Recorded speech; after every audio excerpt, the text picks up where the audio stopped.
In this video, we're doing a quick visit of a wonderfully handcrafted 26-foot long by 8.5-foot wide tiny house on wheels that's really one of a kind. The tiny house has an eye-catching asymmetrical exterior that combines cedar shakes and metal siding for a modern look, whereas inside we find a more cozy and traditional interior that's minimalist but still has some clever layout and design features that make the house functional and beautiful. It's really all in the details for Nick, the builder, and as you'll see in the tour, he incorporates lots of natural light, built-in storage, comfort, and practicality. We've actually featured a couple of Nick's past builds, including this folding tiny house with hand-operated wings that swing out to create more floor space when it's parked, and another one with a round wagon-style roof and a super cozy interior. Both of these were built using mostly reclaimed and salvaged materials. Needless to say, we're always excited to see what Nick comes up with, so let's check out his latest build.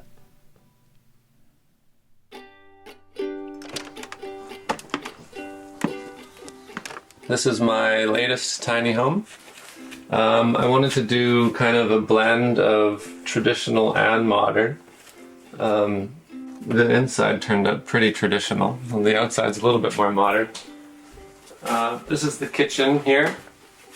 One of the interesting things about this layout is that there's kind of two workstations, and you can be working in both stations without kind of bottlenecking the kitchen.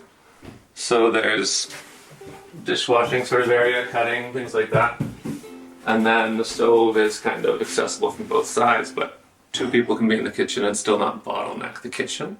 So I thought that was a pretty good trick.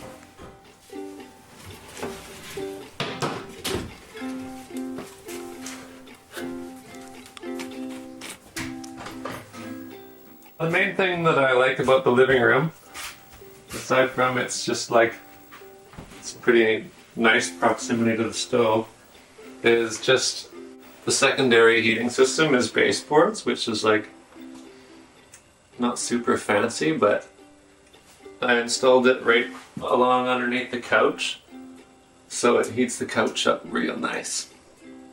And it's just super cozy, so even if you don't have the wood stove going, it's still really cozy on the couch.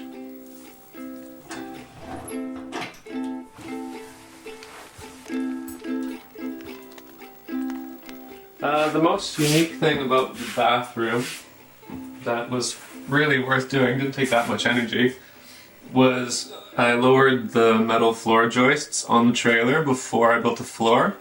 So I got an extra 7 inches lower in the frame. Yeah, tiny houses basically, if they're going to be road legal, have to be 13.5 feet high or less. So an extra 7 inches makes a huge difference, kind of split between the loft and the bathroom.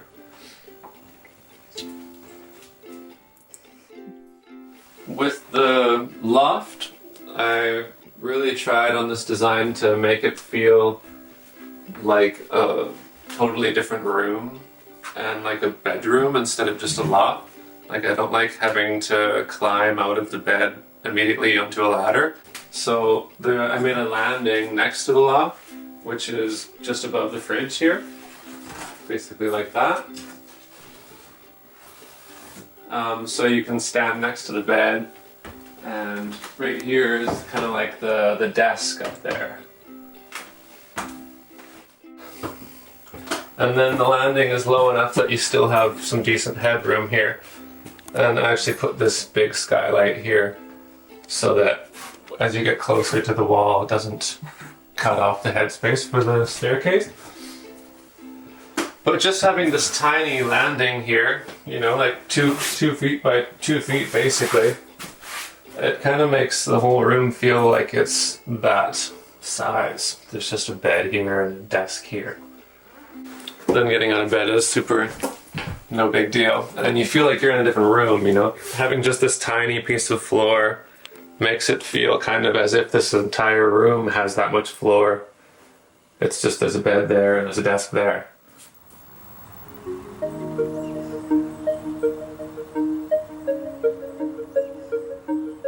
Yeah, I'm really happy with the way this one turned out, especially with the layout. worked out really well, I think. I learned a lot from this one, and definitely that is going to be reflected in the next one.